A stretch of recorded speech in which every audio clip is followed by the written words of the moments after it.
have the decision where you can stay the same person or you can change into this new identity, but you have to cross the river of change to get there. So it's exposing yourself to the things that scare you and crossing that river of change and choosing a new identity. And another big piece to choosing the new identity is to stop talking about the pain and stop talking about the things that brought you there.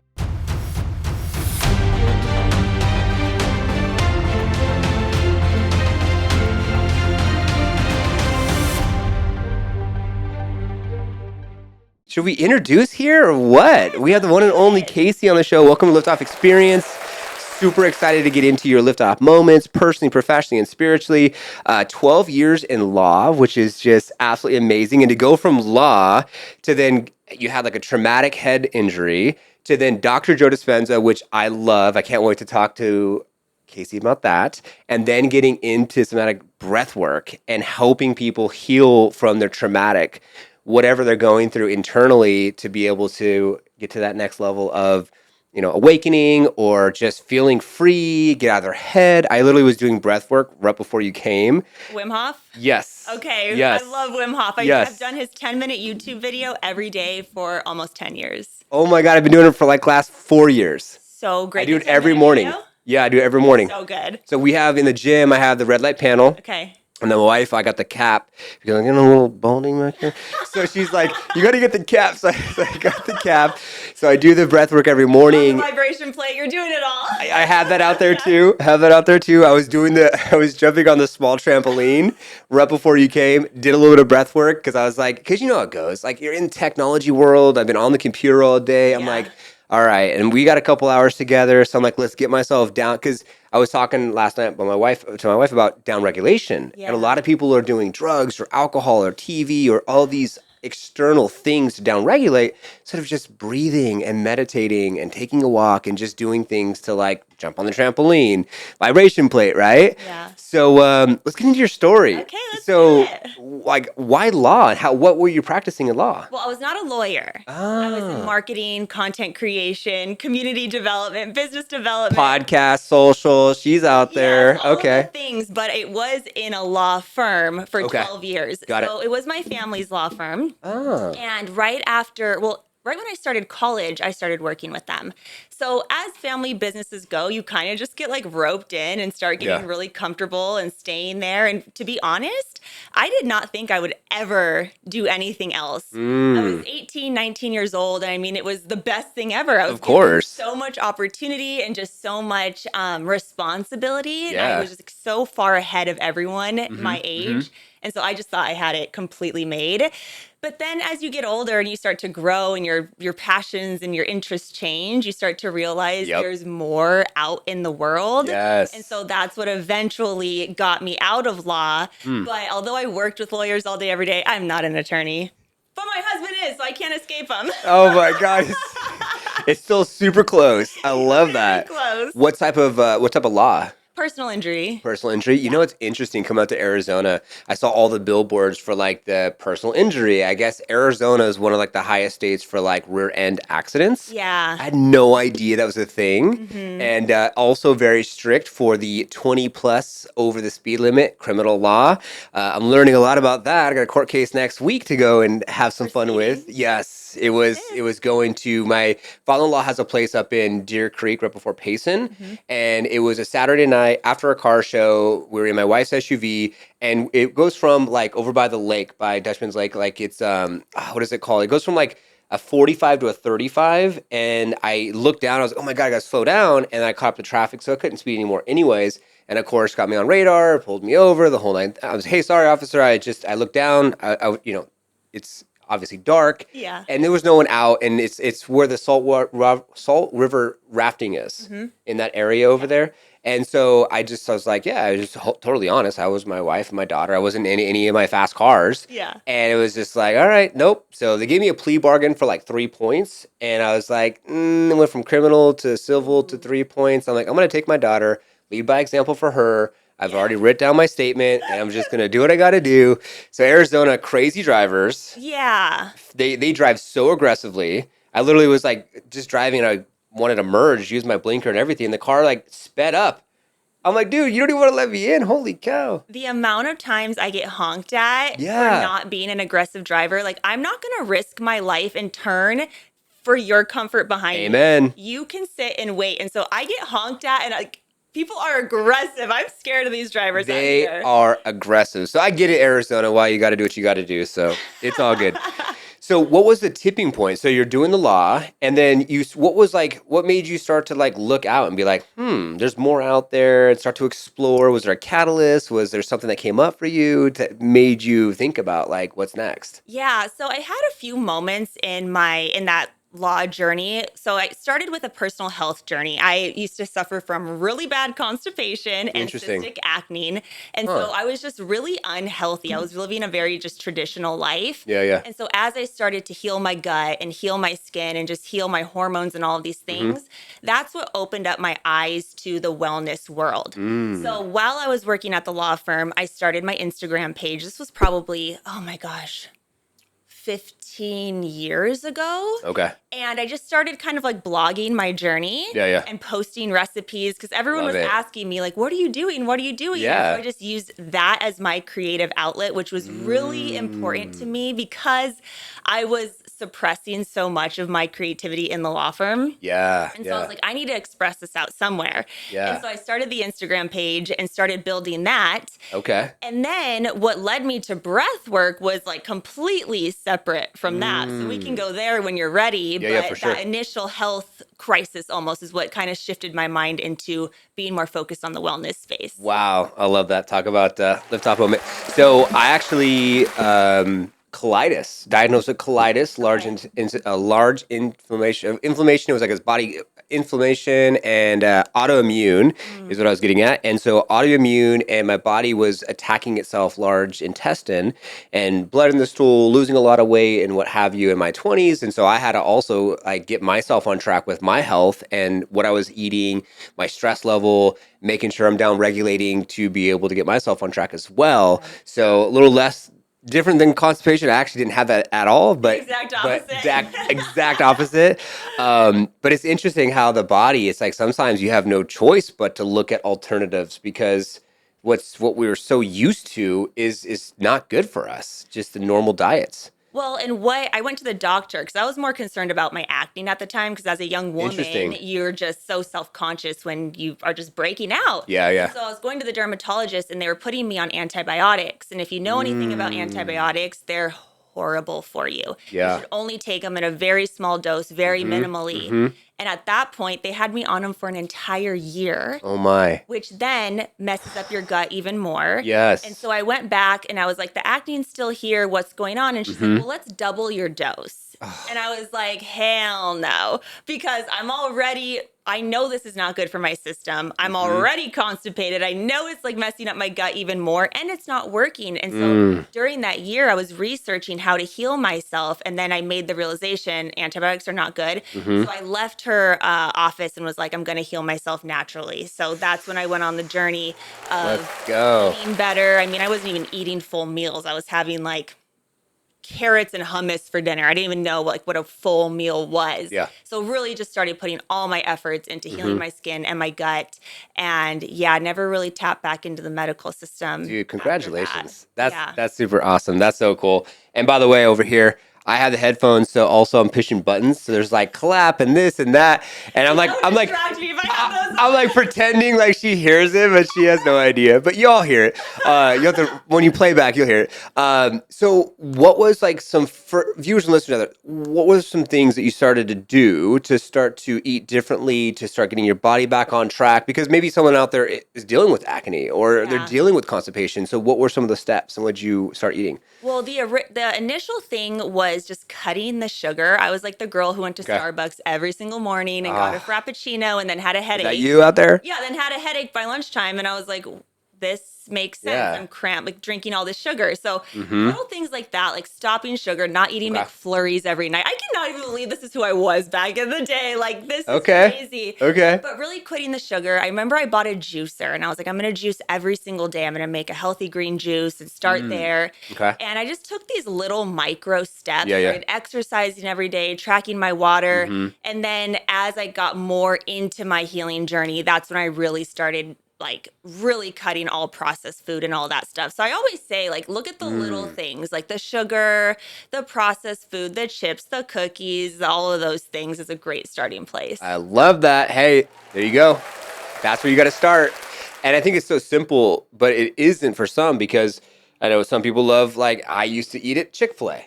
And y'all out there, I thought this, probably you did too, it was one of the healthier ones. Then I started looking into the documentations and the YouTube videos and like what's in the chicken and how many ingredients. And my wife and I were like, we're done. We're not eating that anymore. It's the ingredient list, because you'll eat a chicken sandwich and think it's chicken and bread. But Correct. then when you look at everything they're cooking the chicken in, and all the ingredients in the bread is not chicken and bread. So the ingredients is also a great place to start as well. I love that. I love that. So from the time that you were taking the medication to the time that you got off the medication and you then saw results, like not constipated, acne clearing up, like how long did that take before you started to see like, oh, wow, this is working? It was less than a year for sure. I remember because I had this calendar. I'm like so type A sometimes. And I love it. I had a calendar and it was December, Christmas, when I bought my juicer.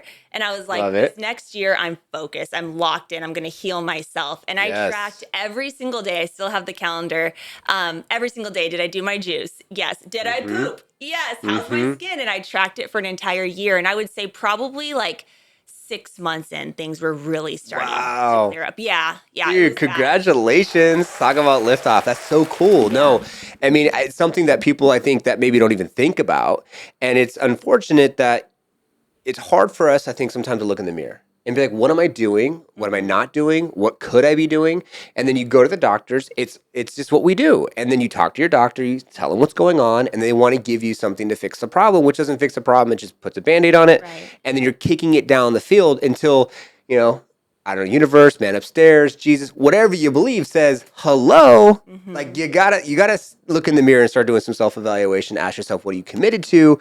And congratulations to you to be able to do that, to now be where you're at today. So, all right, now you're feeling better. Yeah. Now you're exploring. And so then what happened? Like, were you now working somewhere else out of the law firm? Were you still in the law firm? Because I want to kind of get into, and I want to kind of like, I heard your story, and I want to kind of bring them into the story from the conception of like you went to the law firm, you started to see opportunities, you healed yourself, and then what happened afterwards? Yeah. Okay. So I was still working in the law firm after I healed myself. And at this point, I'm reading all of the books, right? I'm reading The Secret. I'm doing all these things. And my mind is really starting to open. Like there is a world outside of these four walls. The food helps too, y'all. Yeah, it does when you're not like bogged down by the sugar and stuff and caffeine. And so at that time, I got really interested in plant medicine. Ooh. So, but here's the thing with the plant medicine. On my first... It was a weekend-long situation, weekend-long journey. In that plant medicine journey is when I fell and hit my head. Interesting. And that's where the injury came from. Interesting. From the head. Wow. So at that point, I was very much so in my journey of there's more to the world besides these four doors. Yeah. Let me dive into plant medicine and see like what other realizations and what other epiphanies can come from this, because I knew a lot of people close to me who were just having really amazing experiences. So naturally, I was very curious, and I went down that road. And yeah, the morning, I think it was the morning on our final journey, I woke up, got super lightheaded, passed out, hit my head, and sustained a really, really horrible concussion. Wow. That concussion. Now, were you traveling abroad or? No, it was here. Oh my God. Yeah, the shaman goes around to different houses. You can book them for private events.